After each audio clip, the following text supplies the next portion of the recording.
دلیل نمبر 3 یہ صحیح بخاری میں ہے، 4037 کا نمبر ہے 4037۔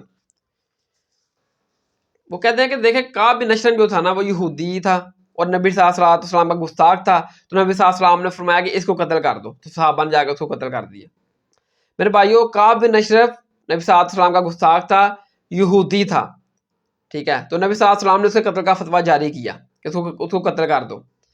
تو میرے بھائیو یہودی کعب بن اشرف اکیلا تھا کیا؟ سارے یعنی کہ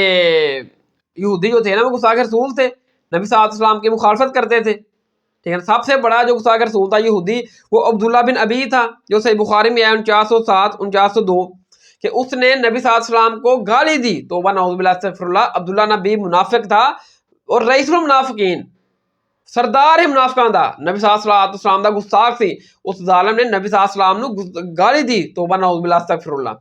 تو جب ایک صحابی نے وہ گالی سن لی، اس نے نبی صلی اللہ علیہ وسلم کو بتایا کہ یا رسول اللہ اس نے آپ کے بارے میں یہ بکواس کی ہے، اس نے آپ کی شان میں یہ گستاخی کی ہے۔ تو نبی صلی اللہ علیہ وسلم نے جب اس گستاخ کو عبداللہ بن ابی کو بلایا تو اس سے پوچھا، وہ مکر گیا، اس نے جھوٹی قسم اٹھا لی، تو نبی صلی اللہ علیہ وسلم نے پھر اس کو چھوڑ دیا۔ تو پھر اللہ تعالیٰ کی ذات نے اس گستاخ کی وہ گستاخی جو اس نے نبی صلی اللہ علیہ وسلم کی شان میں کی تھی وہ قرآن میں نقل کی۔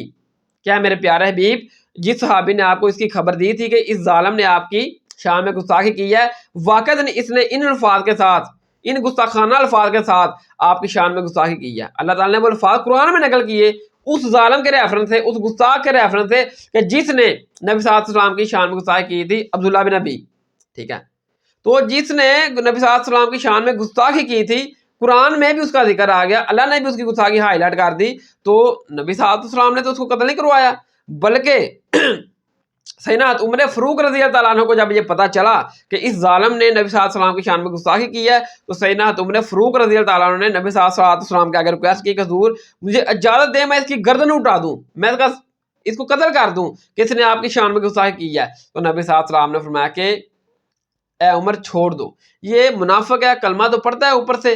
تو اگر تو اسے قتل کر دے گا تو لوگ پھر کہیں گے کہ محمد صلی اللہ علیہ وسلم اپنے ہی ساتھی کو قتل کرواتا ہے، یعنی کہ یہ عبداللہ بن ابی تھا، اس نے نبی صلی اللہ علیہ وسلم کا کلمہ پڑھا اور محمد صلی اللہ علیہ وسلم کے ساتھ رہتا تھا، تو نبی صلی اللہ علیہ وسلم نے اس کو قتل کروا دیا کیونکہ اس نے نبی صلی اللہ علیہ وسلم کو گالی دی تھی، آپ کی شان میں گستاخی کی تھی، لہذا اس وجہ سے اس کو قتل کروا دیا۔ تو نبی صلی اللہ علیہ وسلم نے فرمایا کہ اے عمر چھوڑ دو اس کو، ٹھیک ہے نا، لوگ پھر باتیں بنائیں گے، ٹھیک ہے۔ تو جب یعنی کہ وہ عبداللہ بن نبی جو نبی صلی اللہ علیہ وسلم کا گستاخ تھا، ٹھیک ہے نا، لیکن نبی صلی اللہ علیہ وسلم نے کیا کیا، اس کا جنازہ ہی پڑھایا۔ یہ صحیح بخاری میں ہے، 6350 کا نمبر ہے، 6366 اس کا نمبر ہے کہ جب وہ مرا عبداللہ بن ابی جو نبی صلی اللہ علیہ وسلم کا گستاخ تھا، تو نبی صلی اللہ علیہ وسلم نے اس کو قبر سے اپنا باہر نکالا، اپنا تھوک مبارک اس کے منہ میں ڈالا، اپنے کی قمیض مبارک کا اس کو کفن دیا اور اس کا نماز جنازہ بھی خود پڑھایا۔ کس کا؟ جس نے نبی صلی اللہ علیہ وسلم کی شان میں گستاخی کی تھی، یعنی کہ نبی صلی اللہ علیہ وسلم کو سیدنا ابوبکر صدیق رضی اللہ اپنا سیدنا عمر فاروق رضی اللہ تعالیٰ عنہ بتاتے رہے کہ حضور اس نے آپ کی شان میں فلاں مقام پر گستاخی کی تھی، اس نے اسلام کو فلاں مقام پر نقصان پہنچایا تھا، اور یہ منافق ہے، اوپر سے کلمہ پڑھتا تھا اندر سے منافق تھا، اس نے آپ کی شان میں گستاخی کی تھی۔ تو نبی صلی اللہ علیہ وسلم نے کہا دیکھو اے عمر، اگر مجھے یقین ہو کہ میں 70 مرتبہ سے بھی زیادہ اس کے لیے توبہ استغفار کروں تو اللہ تعالیٰ اس کو بخش دے گا، تو میں اس کے لیے 70 مرتبہ سے بھی زیادہ مغفرت کے لیے اس کی دعا کروں گا کہ اللہ تعالیٰ اس کو معاف کر دے۔ تو میرے بھائیو یہ ہے ہمارے نبی صلی اللہ علیہ وسلم کا سٹیٹس جو قرآن میں ہے کہ وما ارسلناک الا رحمۃ للعالمین، آپ تمام جہان والوں کے لیے رحمت بنا کر بھیجے گئے ہیں۔ کسی نے چاہے نبی صلی اللہ علیہ وسلم کی شان میں گستاخی کی، آپ کو لوگوں نے پتھر مارے، آپ کو لوگوں نے گالیاں دی، لیکن نبی صلی اللہ علیہ وسلم نے ان کے لیے دعائیں کی، ہدایت کی دعا کی،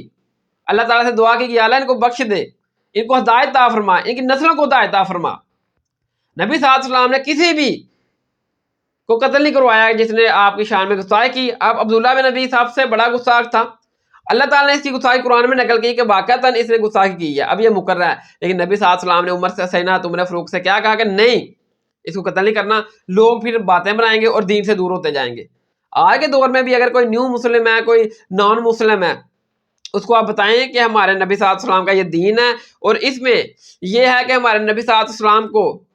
جن لوگوں نے گالیاں دی، پتھر مارے، آپ کو تکلیفیں دیں،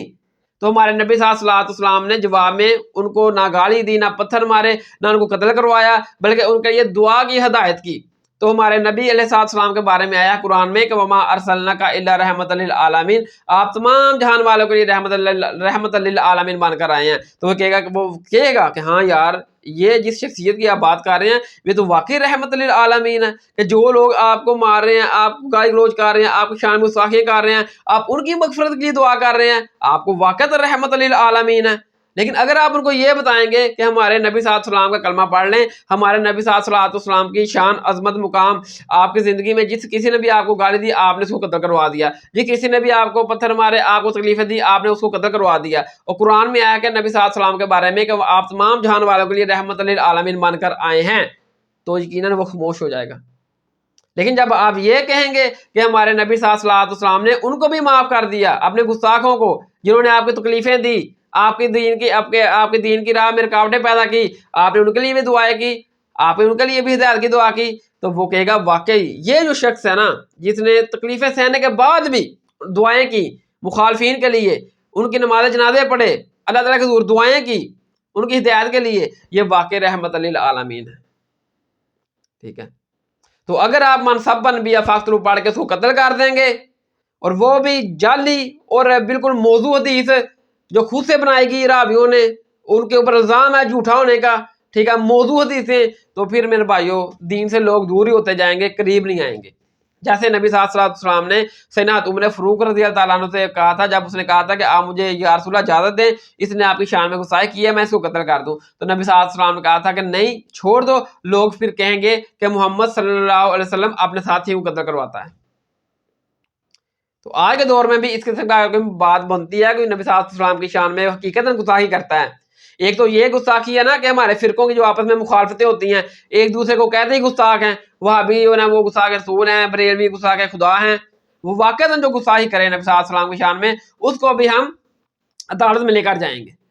قانون کے تحت اس کے ساتھ معاملے کو لے کر چلیں گے۔ ٹھیک ہے، تو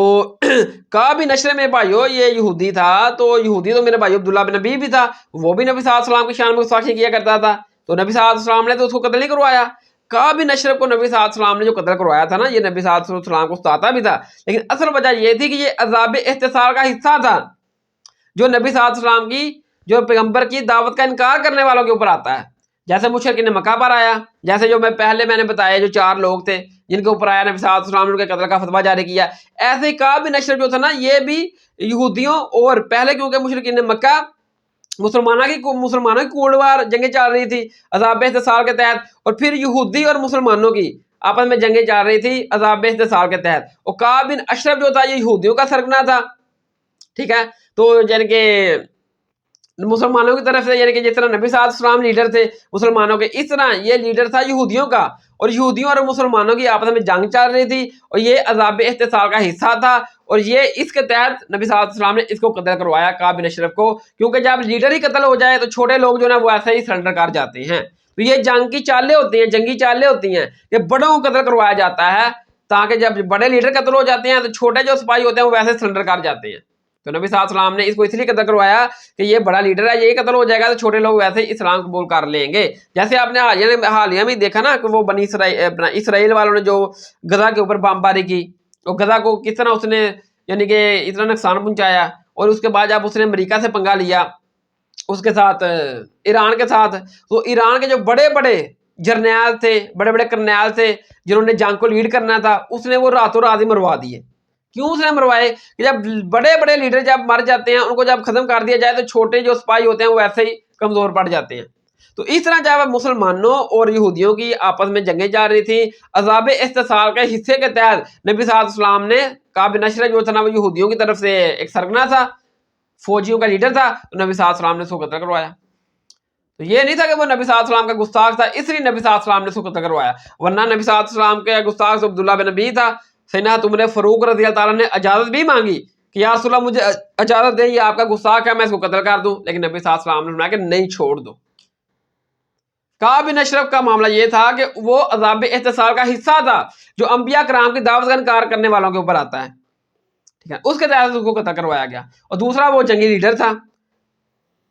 جب لیڈر قتل ہو جائے تو چھوٹے لوگ ویسے ہی سرنڈر کر جاتے ہیں۔ ٹھیک ہے نا، یہ اس کا اصل یعنی کہ مفہوم معنی۔ اب دیکھیں کہ ہمارے علماء حضرات احادیث وغیرہ کدھر سے پکڑتے ہیں، وہ خود سے اس میں رنگ بھرتے ہیں اور جو نا وہ آگے لوگوں میں بیان کرنی شروع کر دیتے ہیں بغیر تحقیق کے۔ تو عالم کی ایک ذمہ داری ہوتی ہے، وہ جب دین بیان کرتا ہے پوری ذمہ داری کے ساتھ کرتا ہے، حدیث بیان کرتا ہے پوری ذمہ داری کے ساتھ بیان کرتا ہے۔